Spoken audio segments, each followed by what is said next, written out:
ipaliwanag muna natin yung pag-file at ba, ano nangyari. Kaninang umaga, nagkaroon kami ng pag-uusap ng mga kasama sa Makabayan Block na banggit na sa amin na opisyal na hindi tinanggap yung kanilang impeachment complaint.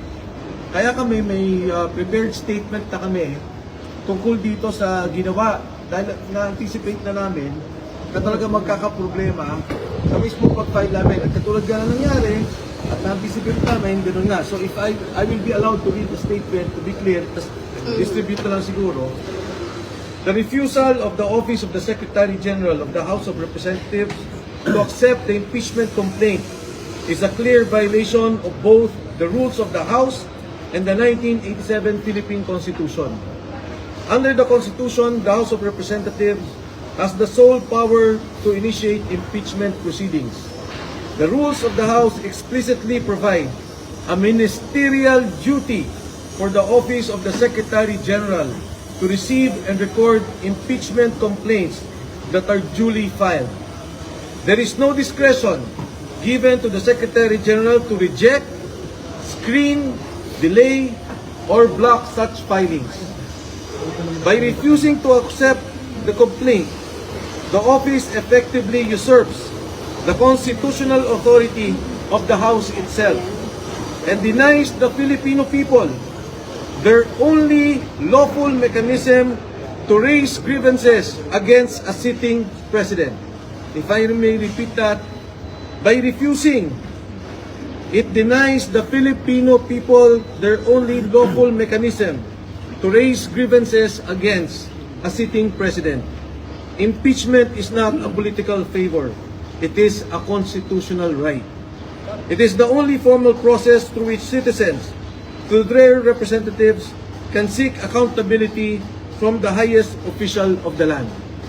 To block this process is not merely procedural error.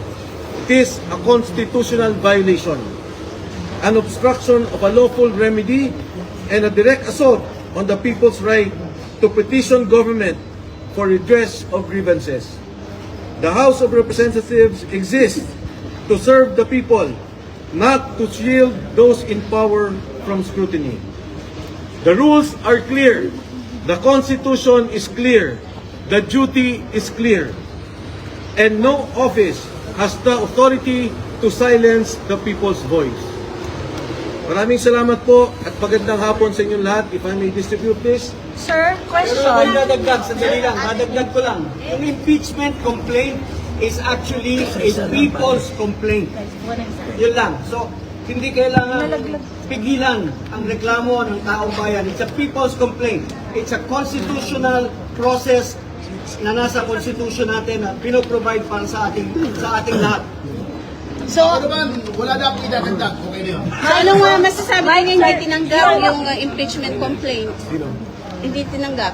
Yun nga, sa hindi pagtanggap nila, it is not only a violation of the rules, but of course of the Constitution. At ang mas mahalaga, ito lang kasi ang paraan ng taong bayan na magreklamo sa nakaupong Pangulo. Hindi ka pwedeng mag-file sa ombudsman, hindi ka pwedeng mag-file sa korte. Sa ginawa nilang to, parang tinatanggal nila yung karapatan ng taong bayan na magkaroon ng maayos, legal na pagreklamo doon sa nakikitang problema sa nakaupong presidente. May ginawa nyo rin ba yung ginawa ng Makabayan kanina na nag-iwan kayo ng kopya ng complaint sa Office of the SecGen? Hindi. Nag-iwan kami. Wait. Ako naman. Nag-iwan kami, pero hindi nila tinanggap. We attempted, and we have recorded every possible conversation we had with... So as a copy of your complaint is not inside the Office of the SecGen? Hindi nila tinanggap. Sir, what are the grounds for impeachment and for what? We will be discussing this at another time. Ang tingin namin ang dapat nating pag-usapan ngayon, yung mismong, kasi yung sa maraming pagkakataon sa Korte Suprema, may decision na about impeachment complaints. In fact, the recent decision was on the Vice President. At mabigat itong hindi pagtanggap, hindi namin maintindihan kasi hindi naman si Secretary General Cheloy ang sinasabi ng Saligang Batas.